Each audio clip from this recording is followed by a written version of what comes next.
महाकुंभ आस्था का एक बहुत बड़ा मेला है। ये हमारी श्रद्धा की ताकत दिखाता है। लाखों लोग गंगा, यमुना और सरस्वती के पवित्र संगम पर इकट्ठा होते हैं।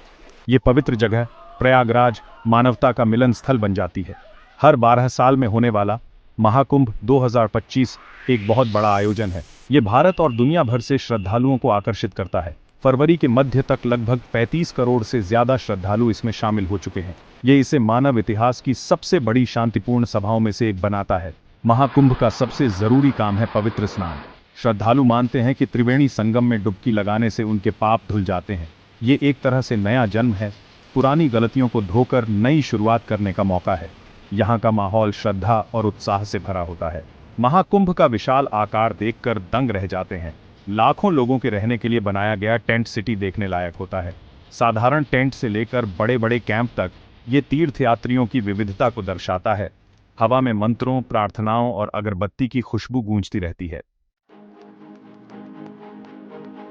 महाकुंभ 2025 में कई महत्वपूर्ण रस्में और शुभ दिन होते हैं। ये आयोजन भारी भीड़ को आकर्षित करते हैं और इनका गहरा धार्मिक महत्व है। शाही स्नान या शाही स्नान जुलूस सबसे ज्यादा देखे जाते हैं। अमृत स्नान जो बसंत पंचमी को होता है, जो 3 फरवरी 2025 को है, सबसे पवित्र स्नान अनुष्ठान है। ऐसा माना जाता है कि इस दिन अमृत की कुछ बूंदें नदी में गिरी थीं। तीर्थयात्री इस खगोलीय संरेखण के समय स्नान करने की कोशिश करते हैं। महाशिवरात्रि 26 फरवरी 2025 को महाकुंभ का भव्य समापन होता है। ये दिन भगवान शिव को समर्पित है। श्रद्धालु व्रत रखते हैं और उनका आशीर्वाद पाने के लिए प्रार्थना करते हैं। पूरा माहौल आध्यात्मिक ऊर्जा से भर जाता है।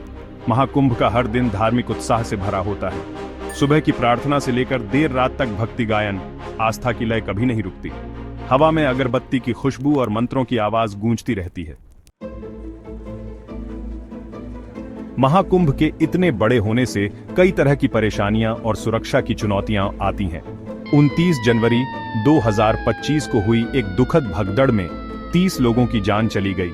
उसके बाद प्रशासन ने सुरक्षा के इंतजाम और सख्त कर दिए हैं। सीएम योगी आदित्यनाथ ने भीड़ को कंट्रोल करने के लिए सख्त निर्देश दिए हैं। आशीष गोयल और भानु चंद्र गोस्वामी जैसे वरिष्ठ आईएएस अधिकारी इन सब कामों को देख रहे हैं। ADG Bhanu Bhaskar integrated command and control centre यानी आईसीसीसी से भीड़ को कंट्रोल कर रहे हैं। तीर्थयात्रियों को गाइड करने के लिए लाउड स्पीकर के जरिए निर्देश दिए जा रहे हैं। खाने पीने की जगहें भी बनाई गई हैं। श्रद्धालुओं से कहा जा रहा है कि स्नान के बाद ज्यादा भीड़ से बचने के लिए जल्दी से घाट खाली कर दें। धार्मिक नेता सुरक्षा को लेकर लोगों को जागरूक कर रहे हैं। वे गंगा के बड़े हिस्से में स्नान करने के धार्मिक महत्व पर जोर दे रहे हैं।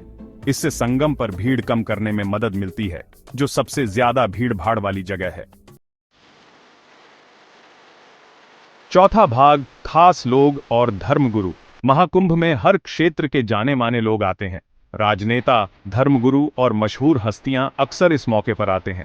उनकी मौजूदगी से इस आयोजन का महत्व और भी आंच जाता है। प्रधानमंत्री नरेंद्र मोदी 5 फरवरी 2025 को महाकुंभ आने वाले हैं। उनके दौरे के लिए खास तैयारी और सुरक्षा के पुख्ता इंतजाम किए गए हैं। उनके सभा को संबोधित करने और धार्मिक समारोहों में भाग लेने की उम्मीद है। पूजनीय धर्मगुरुओं की उपस्थिति श्रद्धालुओं के लिए एक बड़ा आकर्षण होती है। वे अपना ज्ञान बांटते हैं, प्रवचन करते हैं और लोगों को आशीर्वाद देते हैं। उनकी उपस्थिति से आध्यात्मिक उत्थान और ज्ञान का माहौल बनता है। महाकुंभ अलग अलग धर्मों के बीच बातचीत और समझ का एक मंच बन गया है। अलग अलग धर्मों के नेता अक्सर साथ आते हैं और शांति, सद्भाव और मानवता के साझा मूल्यों पर जोर देते हैं। 5वां भाग, महाकुंभ की अमर विरासत। महाकुंभ सिर्फ एक धार्मिक आयोजन नहीं है, ये भारतीय संस्कृति और आध्यात्म का एक जीवंत रूप है। ये आस्था की शक्ति और साझा विश्वासों की एकजुट ताकत का प्रमाण है। कुंभ मेले का जिक्र प्राचीन हिंदू धर्म ग्रंथों में मिलता है।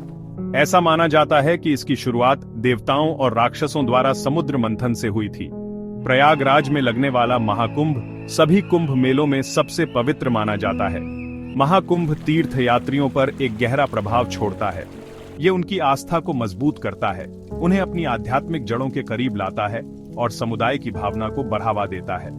इस आयोजन की यादें और अनुभव उनके साथ लंबे समय तक रहते हैं। जैसे ही हम महाकुंभ 2025 के समापन के गवाह बनते हैं, हमें आस्था, भक्ति और एकता के शाश्वत मूल्यों की याद आती है। ये आयोजन दुनिया भर के लाखों लोगों के लिए आशा और प्रेरणा की किरण के रूप में खड़ा है।